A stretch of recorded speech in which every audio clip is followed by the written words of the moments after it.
వాక్యాన్ని మనం ధ్యానించుకుందాం. యోహాను సువార్త 15వ అధ్యాయము 11వ వచనాన్ని మనము చదువుకుందాం. మీ యందు నా సంతోషము ఉండవలననియు మీ సంతోషము పరిపూర్ణము కావాలననియు ఈ సంగతులు మీతో చెప్పుచున్నాను. ప్రార్థన చేస్తున్నాను. మమ్మల్ని మిక్కిలిగా ప్రేమించిన మా ప్రియ పరలోకపు తండ్రి, మీ కొందరాలు స్తోత్రాలు చెల్లిస్తుంటున్నాం. ఈ వాక్యాన్ని ప్రభువా మరి ధ్యానించుకుని చూడగా మా అందరితో మీరు మాట్లాడమని ప్రార్థిస్తుంటున్నాం.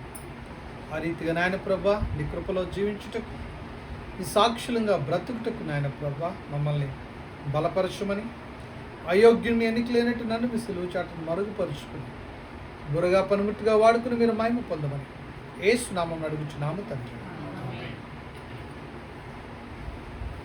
యోహాను సువార్త 15వ అధ్యాయము 11వ వచనాన్ని మనము పరిశీలన చేసినట్లయితే మరొకసారి యొక్క వచనాన్ని మనము చదువుకుందాం.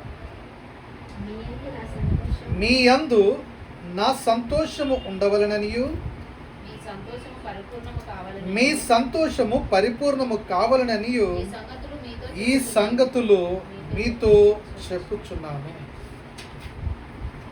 దేవుని యొక్క కోరిక, ఏర్పాటు, సంకల్పము ఏమై ఉన్నదో మనకిక్కడ తెలుస్తూ ఉన్నది. ఇక్కడ మనము చూచినట్లయితే నా సంతోషం అని ఇక్కడ ప్రభు మాట్లాడుతున్నటువంటి మాటను మనము చూస్తూ ఉన్నాం. నా సంతోషము అనగా ప్రతి విశ్వాసి పట్ల ఆయన యొక్క కోరిక, ఆయన యొక్క ఏర్పాటు ఏమిటి అనగా నా సంతోషమందు మనం ఏమి ఉండాలట, నిలచి ఉండాలి అని ప్రభువు ఆశిస్తూ ఉంటున్నాడు. ఈ లోకములో ఉన్నటువంటి సంతోషము కంటే, ఈ లోకములో ఉన్నటువంటి ఆనందము కంటే ఈ సంతోషము ఎంతో భిన్నమైనటువంటిది, ఎంతో వైవిధ్యముతో కూడినటువంటి సంతోషముగా ఉంటున్నది. కాబట్టి ప్రభు వారు ఇక్కడ ఇష్టపడుతూ ఉన్నటువంటి మాట, మీ యందు నా సంతోషము ఉండాలి అని ఆయన యొక్క సంకల్పము, ఉద్దేశము ఏర్పాటై ఉంటున్నది. ప్రతి విశ్వాసి యొక్క కుటుంబంలో, ప్రతి సంఘములో కూడా ఏ రీతిగా ఆయనను నిలిచి ఉండి ఆయన సంతోషములో జీవించాలని, ఆయన యొక్క సంతోషము కలిగి ఉండాలని ఆయన ఏం చేస్తున్నాడు, ఆశిస్తూ ఉన్నాడు, ఆకాంక్ష అయినట్లుగా మనం ఇక్కడ చూస్తూ ఉన్నాము. అయితే విశ్వాసులుగా లేకపోతే క్రైస్తవులుగా అనుభవించాల్సినటువంటి ఆనందం ఏమిటి, లేక సంతోషము ఏమిటి అని ఒకవేళ మనము పరిశీలన చేసినట్లయితే, మొదటిగా మనము చూచినట్లయితే 11వ వచనంలో మనకి కనబడుతున్నటువంటి విషయములో మనము చూచినట్లయితే, మీ యందు నా సంతోషము అనగా ఆ సంతోషము ఏ సంతోషం అండి? అది క్రీస్తు యొక్క సంతోషము, అది క్రీస్తు యొక్క ఆనందమై ఉంటున్నది. ఏ సంతోషం అంటే అది క్రీస్తు యొక్క సంతోషము, క్రీస్తు యొక్క ఆనందమై ఉంటున్నది. అయితే క్రైస్తవ జీవితము ఏమై ఉంటున్నది, విశ్వాసి యొక్క జీవితము ఏమై ఉంటున్నది అనగా యేసుక్రీస్తు యొక్క జీవితము జీవించడమే విశ్వాసి యొక్క జీవితమై ఉంటున్నది. గలతీలకు రాసినటువంటి పత్రిక 2వ అధ్యాయము 20వ వచనాన్ని మనము చదువుకుందాం. నేను క్రీస్తుతో కూడా సిలువ వేయబడి ఉన్నాను. చూడండి, క్రైస్తవుని యొక్క గురి, విశ్వాసి యొక్క గురి ఇక్కడ మనము చూచినట్లయితే, నేను క్రీస్తుతో ఏం వేయబడ్డాను, సిలువ వేయబడి ఉన్నాను, ఇకను జీవించువాడను నేను కాను, క్రీస్తే నాయందు ఏమవుతున్నాడు, జీవిస్తూ ఉన్నాడు. ఇక్కడ మనము చూచినట్లయితే అది ఏ ఆనందము అనగా మనం చూస్తున్నాం, నిలిచి ఉండే ఆనందము. ఇక్కడ మనము చూచినట్లయితే నా సంతోషము మీ యందు నా సంతోషము. అది ఏ సంతోషము అనగా క్రీస్తు యొక్క సంతోషము, క్రీస్తు యొక్క ఆనందము మనము కలిగి ఉండాలి. అక్కడ మనము చదువుకున్నట్లయితే ఇక మరొకసారి ఆ మాట చదువుకుందామండి. జీవించువాడను నేను కాదు, క్రీస్తే నాయందు జీవించుచున్నాడు. కాబట్టి మనము క్రీస్తు యొక్క సంతోషము కలిగి ఉండి క్రీస్తు యొక్క సంతోషములో మనము జీవించవలసినటువంటి వారమై ఉంటున్నాం. ఆ ఆనందము ఏ ఆనందం అండి? క్రీస్తును కలిగినటువంటి ఆనందము మన యొక్క హృదయములో మనము భద్రపరుచుకుంటూ మన హృదయములో మనం ఏం చేస్తూ ఉండాలా? అనుభవిస్తూ సాక్షులంగా ఈ లోకంలో మనము జీవించవలసినటువంటి వారమై ఉంటున్నాం. రెండవ విషయాన్ని కూడా మనం చదువుకుందాం. కొలస్సీలకు రాసినటువంటి పత్రిక 3వ అధ్యాయము 4వ వచనాన్ని మనం చదువుకుందాం.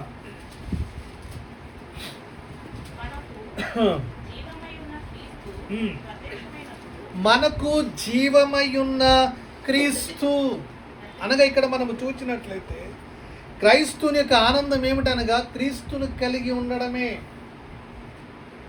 ఎవరిని కలిగి ఉండాలండి? క్రీస్తును కలిగి ఉండడమే. ఈ ఆనందము ఎటువంటి ఆనందం అనగా సదా నిలిచి ఉండే ఆనందము.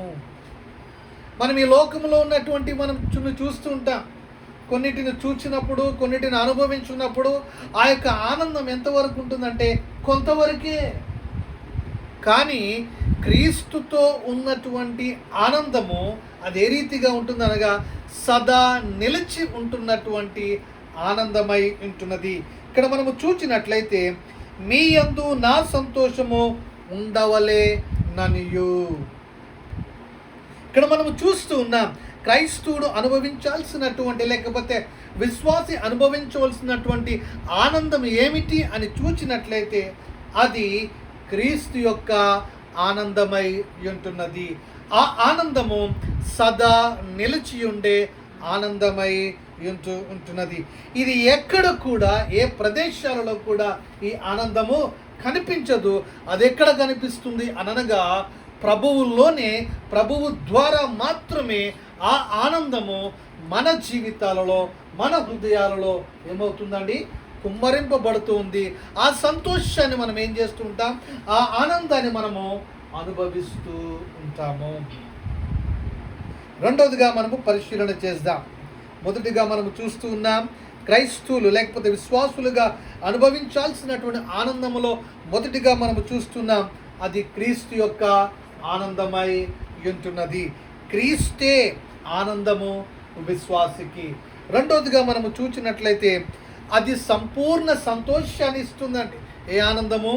క్రీస్తును కలిగినటువంటి ఆనందము ఏ రీతిగా వస్తుంది?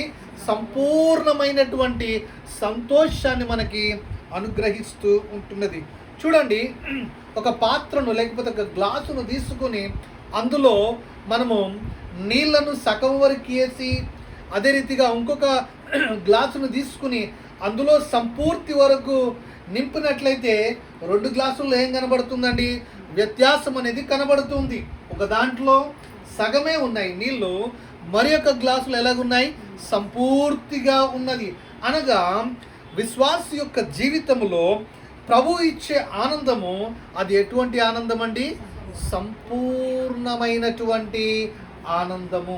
అనగా సంపూర్ణమైనటువంటి ఆనందమును విశ్వాసి లేక క్రైస్తవుడు అనుభవించవలసినటువంటి అవసరత ఎంతగానో ఉంటున్నది. ఆ అవసరతను లేకపోతే ఆ అనుభూతిలోనికి నడిపించడానికి ఆయన సంసిద్ధముగా ఉన్నాడు. క్రీస్తును ధరించినటువంటి మనము, ఆయన అంగీకరించినటువంటి మనము మన యొక్క సంతోషం ఏ రీతిగా ఉండాలట? అది సంపూర్ణమైనటువంటి సంతోషము, సంపూర్ణమైనటువంటి ఆనందమును మనము కలిగి జీవించవలసినటువంటి వారమై ఉంటున్నాం. అందుకే ప్రభువారు అంటున్నటువంటి మాటను మనము చదువుతున్నాం. మీ యందు నా సంతోషము ఉండవలెననియు, మీ సంతోషము సంపూర్ణము కావలెననియు. రెండోదిగా మనం చూస్తున్నాం అది ఎటువంటి సంతోషం అటండి? సంపూర్ణమైనటువంటి సంతోషమై ఉంటున్నది. కాబట్టి మనము సదా సంపూర్ణ సంతోషముతో నిండి ఉండాలని ప్రభు అయినటువంటి యేసుక్రీస్తు వారి యొక్క ఉద్దేశము, సంకల్పమై ఉంటున్నది. మరి యొక్క వచనాన్ని కూడా మనం చదువుకుందామండి. కీర్తనల గ్రంథము 16వ కీర్తన 11వ వచనాన్ని మనం చదువుకుందాం. 16వ కీర్తన 11వ వచనం. జీవ మార్గములు నీవు నాకు తెలియజేసేదవు. ఎక్కడ ఉందటండి? నీ సన్నిధిని, దేవుని యొక్క సన్నిధిలో మనకేమున్నాయి? సంపూర్ణమైనటువంటి సంతోషము. దేవుడు ఇచ్చే సంతోషము, విశ్వాసికి ఇచ్చే సంతోషము, అది సంపూర్ణమైనటువంటి సంతోషమై ఉంటున్నది. ఆ సంతోషమును ప్రతి విశ్వాసి, ప్రతి క్రైస్తవుడు కూడా అనుభవించవలసినటువంటి అవసరత అయి ఉంటున్నది. ఆ అనుభవములో జీవించవలసినటువంటి వారముగా మనము ఉండవలను. ఆ రీతిగా జీవించాలని దేవుని యొక్క సంకల్పమై ఉంటున్నది. మొదటిగా మనం చూస్తూ ఉన్నామండి, అది క్రీస్తు ఆనందము. రెండవదిగా అది ఎటువంటిదటండి? అది సంపూర్ణ సంతోషమై ఉంటున్నది. మూడవదిగా మనము చూసినట్లయితే అది నిలిచి ఉండే సంతోషము. అది ఎటువంటి సంతోషం అండి? నిలిచి ఉండే సంతోషము. ఈ లోకంలో కొన్ని ప్రదేశాలకు వెళ్తూ ఉంటాం, ప్రకృతిని చూస్తూ ఉంటాం. చూసినప్పుడు కొంతవరకు మనకి ఏ రీతిగా అనిపిస్తుంటుంది? ఆహ్లాదకరంగా ఉంటుంది, మంచిది అనుకుంటాం. కొన్ని ప్రదేశాలకు వెళ్ళినప్పుడు చూసినప్పుడు బాగుంటుంది, సంతోషిస్తాం అంటూ ఉంటాం. ఎక్కడికి వెళ్ళారు అనగా పిల్లల్ని ఒక్కొక్కసారి మనం చూస్తుంటాం, ఎక్స్కర్షన్స్కి అక్కడికక్కడ తీసుకెళ్తూ ఉంటారు. తీసుకెళ్ళినటువంటి సందర్భాలలో వారు వెళ్తారు, ఏం చేశారంటే మంచిగా ఎంజాయ్ చేసామండి, అది చేసామండి, ఇది చేసామని చెప్పి పిల్లలు చెప్తూ ఉంటారు. కానీ అది ఎటువంటిది? అది తాత్కాలికమే, కొంతవరకే. అది నిలిచి ఉంటుంది. ఆ సంతోషం ఎల్లప్పుడూ నిలిచి ఉండదండి. కానీ క్రీస్తులో ఉన్నటువంటి ఆనందము, సంతోషము అది ఏ రీతిగా ఉంటుంది అంటే ఎల్లప్పుడూ నిలిచి ఉంటున్నది. చూడండి, ఆ అధ్యాయం 15వ అధ్యాయంలో మనం చూసినట్లయితే 4వ వచనం మనం చదువుకుందాం. 15వ అధ్యాయం 4వ వచనం మనం చూసినట్లయితే యోహాను సువార్తలో నాయందు నిలిచి యుండు. ఎక్కువగా చూడండి, నిలిచి యుండు అనే మాటలు ఈ అధ్యాయములో మనకెక్కువగా కనబడుతూ ఉంటాయి. మనం చూచాం 4వ వచనములో నిలిచి యుండు. 5వ వచనము చూడండి అక్కడ,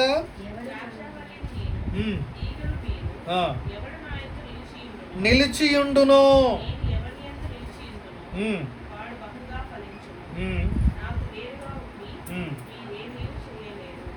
చూడండి, ఇక్కడ మనము చూచినట్లే అలాగే నాయందు నిలిచియుంటేనే కానీ, నిలిచియుండుట. మళ్ళీ మనం 6వ వచనం కానీ, 7వ వచనం కానీ, 9వ వచనం కానీ, 10వ వచనాలు కానీ ఈ రీతిగా మనము చూచినట్లయితే అక్కడ మనకి ఏం కనబడుతుంది? నిలిచియుండు అనే మాటను మనకు ఎక్కువగా కనబడుతున్నాయి. అనగా ఆయనలో మనం ఏం చేయాలంటండి? నిలిచి ఉండాలి.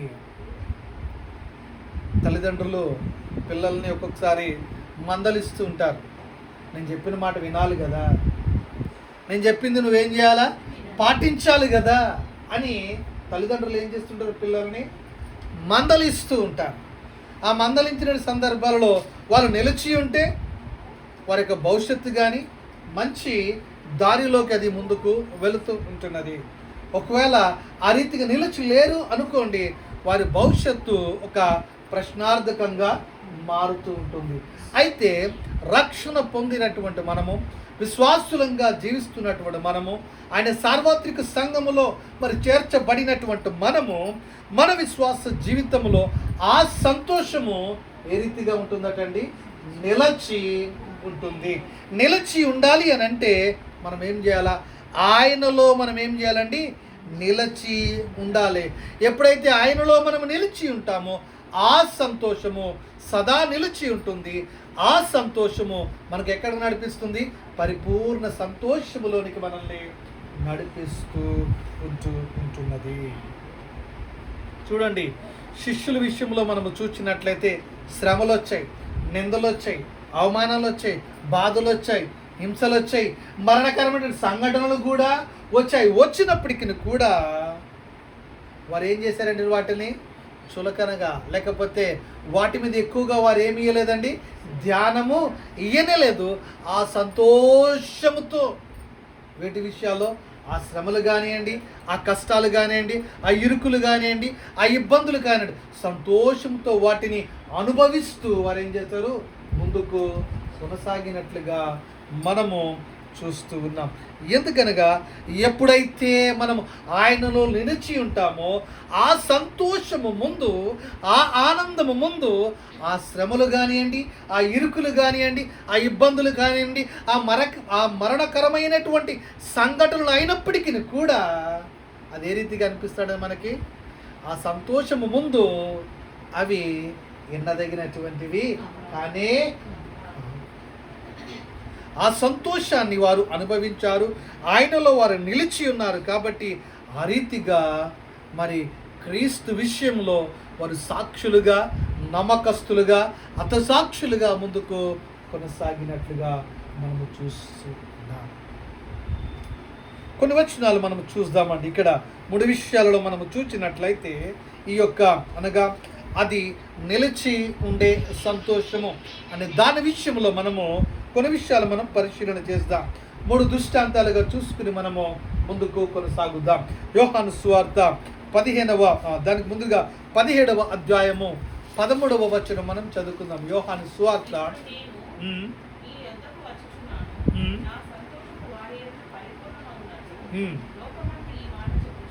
నా సంతోషము వారి యందు పరిపూర్ణమగునట్లు లోకమందు ఈ మాట చెప్పుచున్నాను. అనగా ఎప్పుడు ఏ రీతి గనగా చూడండి, సిలువ నీడలో ఈ సంతోషం ఏమైందండి? ప్రభువారు అనుభవించారు, సిలువ మీద ఉన్నారు. ఆయన సిలువ మీద ఉండి మనము సంతోషము పొందేటట్లుగా, మనము పరిపూర్ణమైనటువంటి సంతోషముగా మనము జీవించేటట్లు, ఆయనలో నిలిచి ఉండేటట్లుగా అక్కడ ప్రభు వారు ఏమని సెలవిస్తున్నారండి? మరొకసారి ఆ మాట మనం చదువుకుందాం. యోహాను 17 అధ్యాయము 13. ఇప్పుడు నేను నీ యొద్దకు వచ్చుచున్నాను, నా సంతోషము వారి యందు పరిపూర్ణమగునట్లు లోకమందు ఈ మాట చెప్పుచున్నాను. ఆయన ఈ సంతోషము నిమిత్తములో వెల చెల్లించినట్లుగా మనం ఇక్కడ చూస్తున్నాం. రెండవదిగా మనము చూద్దామండి.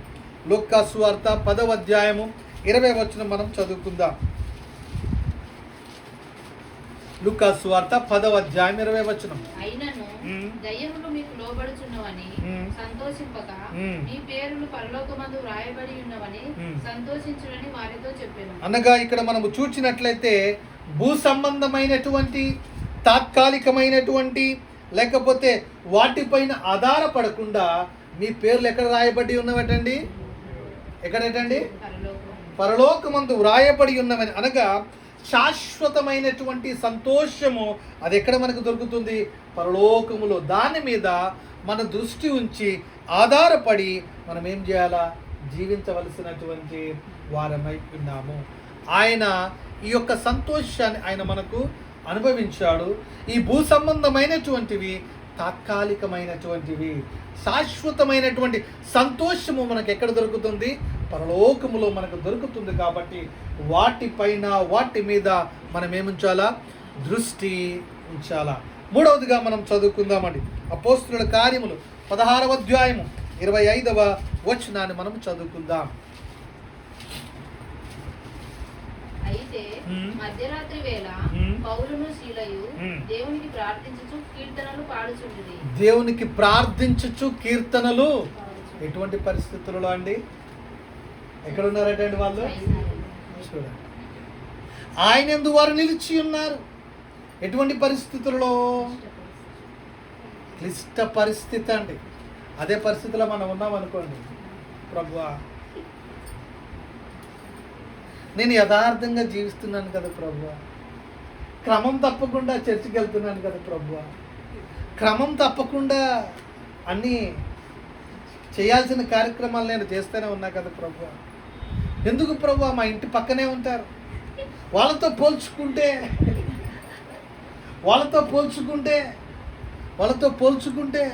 వాళ్ళలా నేను లేను కదా ప్రభు, మరి నాకేంటి ప్రభు ఇలాగా అని ఏం చేస్తుంటాం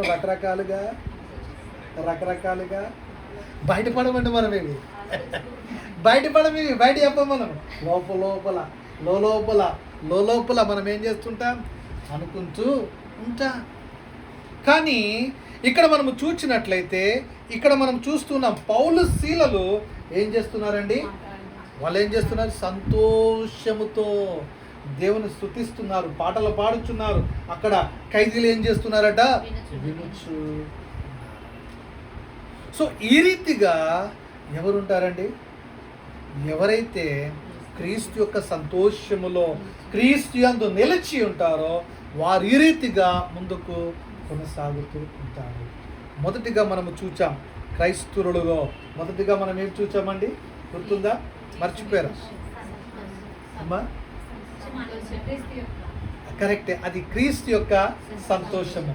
రెండవదిగా అది పరిపూర్ణమైనటువంటిది, సంపూర్ణమైనటువంటి ఆనందము లేక సంతోషము.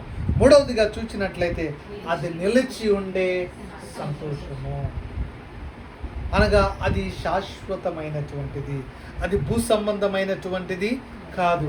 అయినప్పటికీ కూడా కష్టాలలో, శ్రమలలో, ఇరుకులలో, ఇబ్బందులలో కృంగిపోక ప్రభువును చూస్తూ సంతోషించినట్లయితే దేవుడు ఘనమైనటువంటి కార్యమును మన ఎడల ఆయన జరిగిస్తాడు. రెండవదిగా మనము పరిశీలన చేద్దామండి, మనం ఈ సంతోషాన్ని ఎలా పొందగలం, రైట్? సంతోషం గురించి మనం చూచాం, మరి ఎలా పొందుకోగలం ఈ యొక్క సంతోషాన్ని అని ఒకవేళ మనము పరిశీలన చేసినట్లయితే మొదటిగా ఆయనను మన హృదయములో కలిగి ఉండాలి. ఎలా పొందుకుంటాం? ఆయన మన హృదయంలో ఉన్నప్పుడే, ఆయన మన హృదయంలో ఉండాలి అని అంటే మనం ఏం చేయాలి, ఆయనను మనము ఆహ్వానించాలి, ఆయనను మన హృదయంలో చేర్చుకోవాలి అని అంటే యేసే నిజమైనటువంటి, ఆయన తప్ప వేరొక దేవుడు లేడు. ఆయనే సృష్టికర్త, నిన్ను నన్ను రక్షించడానికి ఆయన ఈ లోకములోనికి వచ్చి ఉన్నాడు అని మనం ఏం చేయాలా, నమ్మాలా, విశ్వసించాలా. మన పాపముల గురించి, నా పాపముల గురించి ఆయన ఏమయ్యాడు, ఆ యొక్క సిలువలో చనిపోయాడు, భూస్థాపితం చేయబడ్డాడు, మూడవ దినమున లేచాడు, ఆయన తిరిగి రాబోతూ ఉన్నాడని ఎప్పుడైతే మనం నమ్ముతామో, విశ్వసిస్తామో, తద్వారా విశ్వసించి మన పాపముల గురించి మనం ఎప్పుడైతే పశ్చాత్తాపడి ఆయన మన హృదయంలోనికి మనం ఏం చేయాలండి, ఆహ్వానిస్తాము, అప్పుడు ఆయన మనలో మనం ఎలాగీ యొక్క ఆనందాన్ని, మనం సంతోషాన్ని పొందుకోగలము అని అంటే ఎప్పుడైతే ఆయనను మన హృదయములో కలిగి ఉండుట ద్వారా. రెండవదిగా మనం చూద్దామండి ఎలాగా మనం ఈ యొక్క సంతోషాన్ని. రెండవదిగా మనం చూసినట్లయితే ఆయన యొక్క వాక్యము ద్వారా. రెండవది ఏంటండి, ఆయన యొక్క వాక్యము ద్వారా. యోహాను రాసినటువంటి మొదటి పత్రిక 1వ అధ్యాయము 4వ వచనాన్ని మనం చదువుకుందాం. యోహాను రాసినటువంటి మొదటి పత్రిక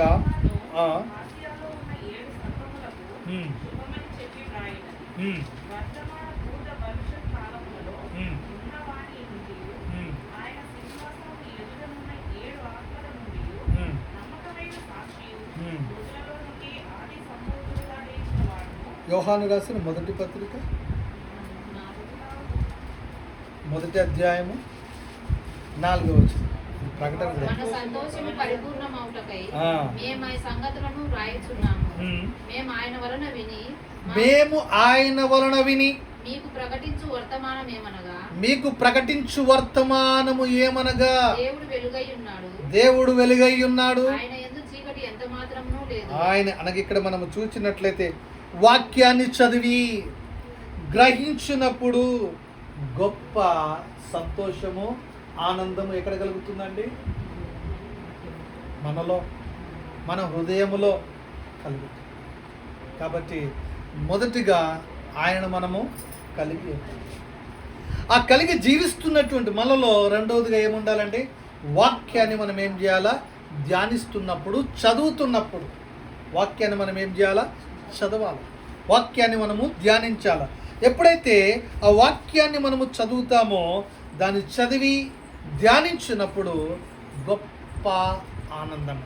దావీదు భక్తుడు అంటాడు, క్రొవ్వు మెదడు దొరికినట్లు నాకు దొరికింది. ఎప్పుడేటండి? వాక్యాన్ని ధ్యానించి. ఒక్కొక్కసారి వాక్యం చదువుతుంటే ఎంత సంతోషమో, ఒక్కొక్కసారి వాక్యాన్ని ధ్యానిస్తుంటే ప్రభు నీ ఉద్దేశము, నీ చిత్తము, సంకల్పం ఈ రీతిగా ఉందా అని చెప్పి ఎంతో, ఒక్కొక్కసారి నాకైతే నిద్ర కూడా పట్టదండి. ఆ నిద్ర కూడా దాన్ని ధ్యానిస్తుంటే ఎంత సంతోషమో, హృదయంలో పులకింత, ఒక రకమైనటువంటి ఆనందము. అది ఈ లోకంలో ఉన్నటువంటి వాటికంటే అతీతమైనటువంటి సంతోషము. ఈ లోకంలో ఉన్నటువంటి ఏవి కూడా అటువంటి సంతోషాన్ని ఇవ్వవండి. ఆ సంతోషము ఎక్కడ ఉంటుంది? మన హృదయములో. ఎప్పుడైతే వాక్యాన్ని మనము చదువుతామో, ఎప్పుడైతే వాక్యాన్ని మనము ధ్యానిస్తామో, ధ్యానించి ఎప్పుడైతే దాన్ని మనము గ్రహిస్తామో, తద్వారా మనం ఏం పొందుకుంటామండి? సంతోషాన్ని. ఎమ్మాయి మార్గంలో వారు వెళ్తున్నారు కదండి, శిష్యులు నడుచుకుంటూ వెళ్తున్న సందర్భంలో వారితో ఎవరు వెళ్తున్నారు? ప్రభువారు కూడా వెళుతూ ఉన్నారు. వారు అంటాడు, ఆయన మనతో ఉండి మాట్లాడుచున్నప్పుడు మన హృదయము మండలేదా? ఉదయం ఏం చేస్తుంది? ఆ వాక్యము మనల్ని ఒప్పింపజేస్తుంటుంది, ఆ వాక్యం మనల్ని బలపరుస్తూ ఉంటుంది. కాబట్టి ఎప్పుడైతే వాక్యాన్ని మనం చదువుతామో, ధ్యానిస్తామో, గ్రహిస్తామో, తద్వారా ఏంది గ్రహించడము? దీనికి ఉద్దేశము, సంకల్పము, ఆలోచన ఏమై ఉన్నదో ఎప్పుడైతే మనము గ్రహిస్తామో, మన హృదయములో ఏం పొందుకుంటామండి? సంతోషాన్ని మనము పొందుకుంటాం. మొదటిగా మనం ఎప్పుడు ఎలా సంతోషాన్ని మనం పొందుకోగలములో మొదటిగా మనం ఏం చూచామండి? ఆయనను కలిగి ఉండుట ద్వారా. రెండవదిగా ఆయనను కలిగినటువంటి మనము మళ్ళీ ఇంకా సంతోషము సంపూర్ణ స్థితిలోనికి పరిపూర్ణం ఎప్పుడవుతుంది అనగా వాక్యాన్ని మనము చదవాలా, ధ్యానించాలా. దేవుని యొక్క సంకల్పము, చిత్తము ఏమై ఉన్నదో మనం ఎప్పుడైతే గ్రహిస్తామో, తద్వారా మనకేమొస్తుందండి? సంతోషం. మూడవదిగా మనము చూసినట్లయితే ఆయన మాటకు, వాక్యానికి మనము లోబడుట ద్వారా. మూడవది ఏంటండి? ఆయన వాక్యానికి, ఆయన మాటకు మనము లోబడుట ద్వారా. లూకా సువార్త 10వ అధ్యాయము 21వ వచనాన్ని మనం చదువుకుందాం. ఆ గడియలోనే యేసు పరిశుద్ధాత్మయందు బహుగా ఆనందించి, తండ్రి, ఆకాశమునకు భూమికిని ప్రభువా, నీవు జ్ఞానులకును వివేకులకును ఈ సంగతులను మరుగు చేసి పసిబాలులకు బయలుపరిచినావని నిన్ను స్తుతించుచున్నాను. ఆయన బహుగా స్తుతిస్తూ ఉన్నాడు. ఎందుకు అనగా తండ్రి చిత్తానికి ఆయన సదా సంపూర్ణంగా ఏమై ఉన్నాడు? లోబడి ఉన్నాడు. ఎల్లప్పుడు కూడా ఈ లోకంలో శిష్యులతో నిన్ను తండ్రి చిత్తమును నెరవేర్చుటకే, ప్రభువా నీవు నాకు అప్పగించినటువంటి పనిని నేను ముగించి తిని, నెరవేర్చి తిని. చూడండి, లోబడుట. ఎవరికి లోబడుతున్నాడు? తండ్రికి లోబడుతున్నాడు. కాబట్టి విశ్వాసులంగా మనము వాక్యానికి ఏం చేయాలండి? వాక్యానికి మనం ఏం చూపాలా? విధేయతను మనము చూపించాలి. ఆ వాక్యానికి మనం ఏమవ్వాలా? లోబడాలి. ఒక్కొక్కసారి దుఃఖం వస్తుంది, శ్రమలు వస్తాయి, ఇరుకులు వస్తాయి, ఇబ్బందులు వచ్చాయి. వచ్చినప్పటికీ కూడా రెండింటిని మనం ఏం చేయాలా? ఒకే రకంగా మనము స్వీకరించి మనము లోబడి. ఒక్కొక్కసారి శ్రమలు ఎదురైనటువంటి పరిస్థితులలో కూడా ఒక్కొక్కసారి కొందరు ఏం చేస్తుంటారు? నిరుత్సాహపడుతూ ఉంటారు. కొందరు విశ్వాస జీవితం ఏం చేస్తారు? విడిచిపెడుతూ ఉంటారు. ఆ రీతిగా కాక శ్రమలు వచ్చినా, సంతోషం వచ్చినా, ఏది వచ్చినప్పటికీ కూడా రెండింటిని కూడా మనం ఏం చేయాలా? ఒకేలాగా మనము స్వీకరించి విధేయతతో మనము ఏం చేయాలండి? ముందుకు సాగవలసినటువంటి వారమై ఉంటున్నాం. నాలుగవదిగా మనము చూసినట్లయితే అదే లూకా సువార్త 10వ అధ్యాయం 21వ వచనం మనం చదువుకుందాం. మరొకసారి అమ్మ మాట చదువుకుందాం. ఆ గడియలోనే యేసు పరిశుద్ధాత్మయందు బహుగా ఆనందించి, పరిశుద్ధాత్మయందు ఏం చేశాడటండి? బహుగా. ఎప్పుడైతే మనం రక్షణ పొందుకుంటామో మనకు ఎవరున్నారండి? మనలో ఎవరున్నారండి? పరిశుద్ధాత్మ. కాబట్టి పరిశుద్ధాత్మ దేవుని యందు మనం ఏం కలిగి ఉండాలంటండి? సంతోషము. అక్కడ మనం చదువుతుంటాం, ఆత్మ ఫలములు ఏమనగా, ఏమైనాడు అక్కడ? సంతోషము, సమాధానము కదండి. ఇవన్నీ ఎవరు కలిగి చేస్తున్నారు? పరిశుద్ధాత్మ దేవుడు. సంతోషము, సమాధానమును, ఆనందమును ఆయన మనకేం చేస్తుంటాడు?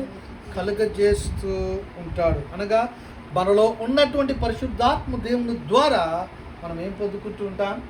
సంతోషాన్ని మనము పొందుకుంటాం. ఆయన తెలియపరుస్తూ ఉంటాడు, బోధిస్తూ ఉంటాడు, సర్వసత్యంలోనికి నడిపిస్తూ ఉంటాడు, జ్ఞానమును ఆయన మనకు అనుగ్రహిస్తాడు.